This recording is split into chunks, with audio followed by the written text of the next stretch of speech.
Okay, so the next debate or kind of thing to talk about is this idea of tube versus solid state. And it's only relevant because of what we were just talking about, which is analog versus digital. And really it comes down to using digital and the fact that so many people have started to use it because, frankly, there's a lot of advantages to using it.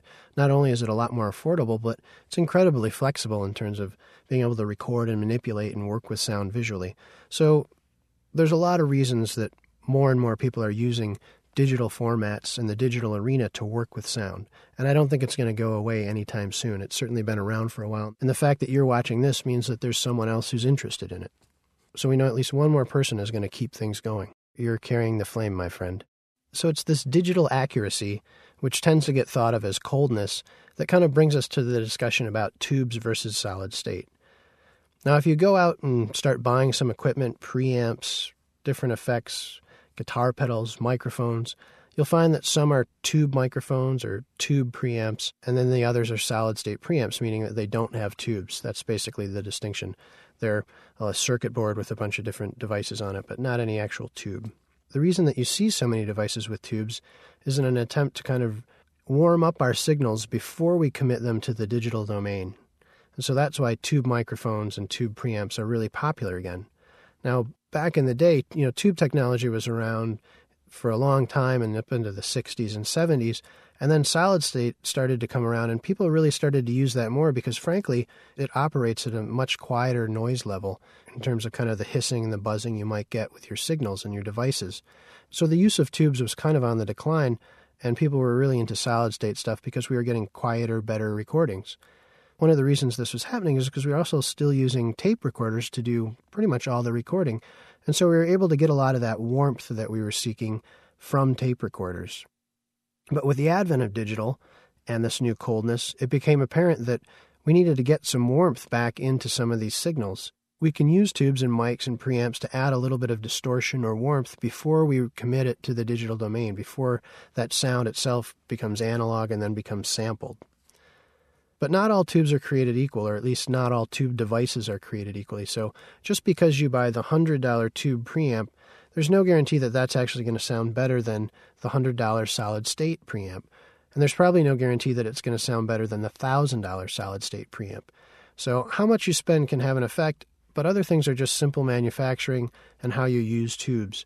So the tube isn't a magic bullet to warmth, but it does work pretty well in a lot of devices. But solid-state devices, solid-state preamps and effects and microphones all have tonal characteristics too, and they add to your sound, and you can use them to change and manipulate your sound and make decisions based on them to get the kind of sounds you're looking for.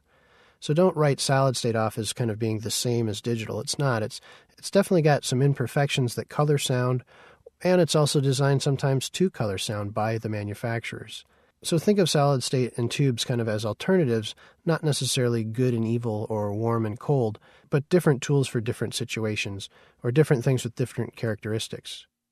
So the point is that the tube is not necessarily your magic bullet to a warmer recording, but it's definitely something you can try and employ and use to get a little bit of that warmth. And based on how you use it and how the device you have works, you can get some really great results. And it can actually have the effect that we're trying to achieve by adding quite a bit of warmth to sound. It all depends on the device itself and how you use it. What I want you to get out of this is that tubes and solid-state devices are both good devices. And in most studios, you'll find a big combination of both. It's not just tube preamps or just solid-state preamps. It's different preamps picked because they know they have certain characteristics and have certain effects. And if you go into a lot of professional studios, you'll find that they don't have just tube preamps or just solid-state preamps.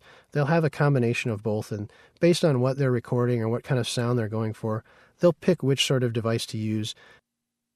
So hopefully what you'll get out of this is that the next time you're thinking about what gear to use or what gear to buy, and someone says, well, tubes are warmer, man, get the tubes, that could very well be true. Just remember that not all tubes are created equal, and that a lot of times a solid-state device in the same price range might also be able to add some warmth or coloration to your sound.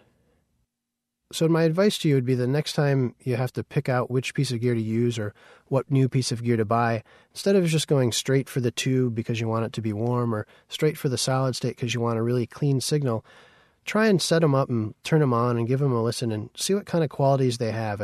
As usual, the rule of thumb is to always trust your ears and take a listen to things before you use them or buy them.